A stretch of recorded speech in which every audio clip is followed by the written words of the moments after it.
নমস্কার, একটা বিশেষ বিজ্ঞপ্তি আমি পেশ করলাম। আমাদেরই পরিচিত এই বাচ্চাটির পরিবার, এই বাচ্চাটি ভীষণই অসুস্থ। এই বাচ্চাটির হার্টে দুটোই ছিদ্র পাওয়া গেছে। বাবা মা এবং পরিবার ভীষণই দরিদ্রতার মধ্যে দিয়ে দিন কাটাচ্ছে। সবাই মিলে আমরা চাঁদা কেটে চাঁদা তুলে সাহায্যের হাত বাড়িয়ে দিয়েছি। যদি কোনো সহৃদয় ব্যক্তি এই বাচ্চাটিকে সাহায্য করার ইচ্ছা থাকে, তাহলে বাড়ির ফোন নাম্বার অর্থাৎ ফোনপে নাম্বার দেওয়া আছে। আপনাদের সামর্থ্য মতো আশীর্বাদ স্বরূপ এই বাচ্চাটিকে যার যেরকম ইচ্ছা প্লিজ একটু সাহায্যের হাত বাড়িয়ে দিন। তাহলে এই দুধের শিশুটি সবেমাত্র 3 বছর বয়স, এখনও পৃথিবীর কিচ্ছু দেখেনি, কিচ্ছু শেখেনিও। ওর জীবনটা অন্তত বেঁচে যায়।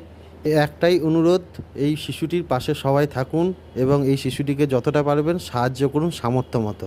ধন্যবাদ।